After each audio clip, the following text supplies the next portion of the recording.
புளி குழம்பு செய்ய போகிறேங்க. பாருங்கள், புளிக்கு தேவையான புளி கரைச்சிக்கணும். தேவை எண்ணெய் ஊற்றிக்கோங்க. நிறைய எண்ணெய் ஊற்றினா தான் டேஸ்ட்டு கொடுக்கும். இதை பாருங்கள், மோர் மிளகாய், காஞ்ச மிளகாய், கருவேப்பிலை, கடுகு, சீரகம் எல்லாம் போட்டுனா எல்லாம் பாருங்கள் புளி கரைச்சிக்கணுங்க.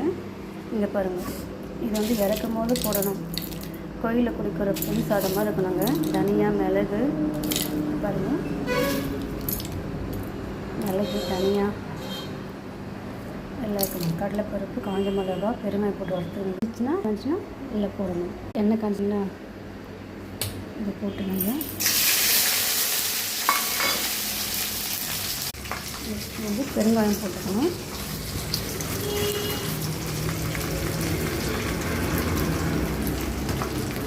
மஞ்சள்தூள்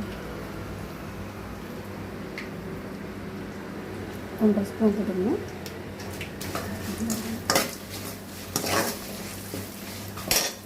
சால்ட்டு போட்டுக்கோங்க. தேவையான சால்ட்டு போட்டு நல்லா கலந்து வச்சுக்கணும். போட்டுங்க. சாப்பாட்டில் உப்பு போட மாட்டேன், அதனால் இது கொஞ்சம் தூக்கலாக கூட நல்லாயிருக்கும். அரைக்க போட்டு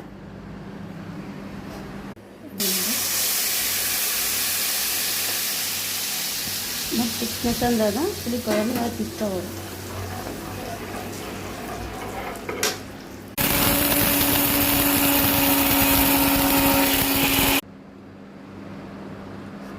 திறந்தவனே கம்மன்னு வாசனை பார்த்தீங்களா? குறக்குறன்னு செய்யணுங்க, அப்போ டேஸ்ட்டு கொடுக்கும்.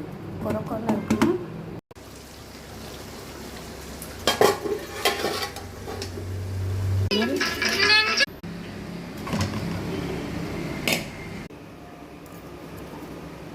இல்லை, புளி சாப்பாடு இப்படி தாங்க இருக்கணும்.